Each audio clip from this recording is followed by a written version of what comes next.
Generation Z is bringing its fight against climate change to the polls. While the majority of the young activists are still unable to vote, those that are casting a ballot in this year's election are bringing a sense of urgency to mobilizing social and political movements across the nation. So we want to bring in one of those voters. Jerome Foster II is the executive director of an international youth voting and advocacy organization called 1 Million of Us. Jerome, what made you get involved in the fight to stop climate change? Yeah, so from a very young age, I feel like myself and my generation has really felt like a sense of urgency because we have not had action seen to stop the climate crisis and to protect our environment. And now turning 18 and our entire generation really uniting around the vote is like really an empowering moment for us at Gen Z. And I think that founding 1 Million of Us has just been a continuation of the activism that we've seen across America, turning into a political revolution at the ballot box really in 2020. So you're the executive director of 1 Million of Us. Tell us about that. What are the goals and more importantly, I guess, how it was formed? Yeah, so 1 Million of Us was formed one month into my internship at Congressman John Lewis's office. Me and an intern of mine, we came up with the idea, and I was like, we can call it 1 Million of Us and really unite young people around all the major issues that empower young people, like climate justice, immigration reform, gender and racial equity, and gun violence prevention, and really creating an organization that unites every young person around America to talk for progressive issues that will make sure our generation has a livable future. And from then, we continue to work as on Fridays at Congressman John Lewis's office, and then throughout the rest of the week, we figured out ways to organize and to create cool campaigns for our classmates to get involved. So as we have pointed out many times as we talk about the issues that certain voting blocs are interested in, no voting bloc is a monolith. But when it comes to young people heading to the polls, what are you hearing from them? What do they want to see from lawmakers when it comes to climate change?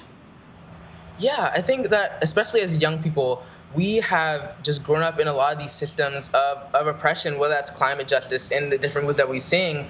What we're seeing now is that young people make up 1 in every 10 eligible voter. And with that, we want to see systemic changes.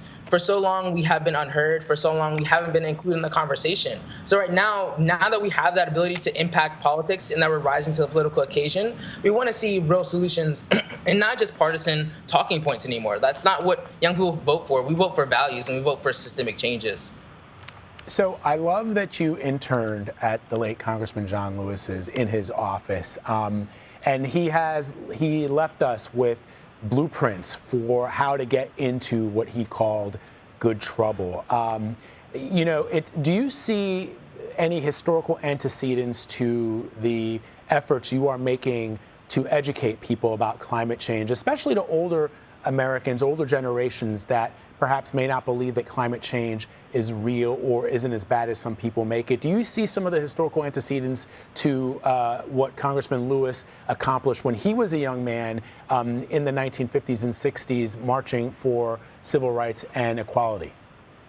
Yes, as I always say, civil rights are human rights and human rights are environmental rights. And the civil rights movement of that time, young people were sacrificing a lot for the ability to have voting rights. And I think that what that carries on to is for us to continue to advocate for bold policies that uphold clean air and clean water and uphold a livable future, because for so long, we have just been reading books and reading documentaries about the fact that our future is going to be unstable. And back in the time of Congressman John Lewis, they weren't even able to have the ability to go to the same water fountains and to be able to go to the same schools. And I think that these systemic issues are carrying on. And I think that a lot of people like to talk about how different generations are doing different things, but I think that our elders have the knowledge and young people have the energy. And when we unite with that knowledge and energy, we create an intersectional movement and an intergenerational movement that's strong and that can really fight for things that continue to progress our generation and for everyone as Americans, whether how old you are.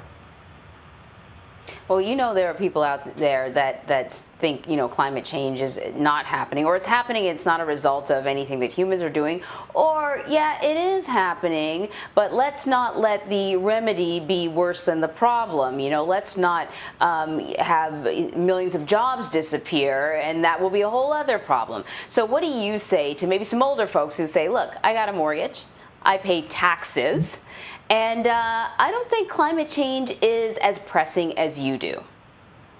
I think that they're just misinformed and that they're undereducated. I think that really we just have to understand that when we're talking about jobs, the Green New Deal and other policies like Biden's climate plan enact 10 million jobs over the next 10 years to decarbonize our economy and make sure that we have communities that are safe. And I think that when people like to talk about environmentalism as an elitist issue or as something that isn't relatable to everyday people, I think that when we talk about Kern County, or we talk about Social Chicago, or we talk about the Lower Ninth Ward, or we talk about these communities that are being impacted right now, these are communities that are predominantly of color and predominantly of communities that have been continually left out. And I think that when we talk about these different things, we have to include people that were fossil fuel workers. We have to make sure that pensions are paid. We have to make sure that young people are included in the conversation, that fossil fuel workers are included in the conversation as well. And we can't divide people along these made up lines. It's just the fact that like we're seeing climate change is real. 97% of scientists agree that climate change is happening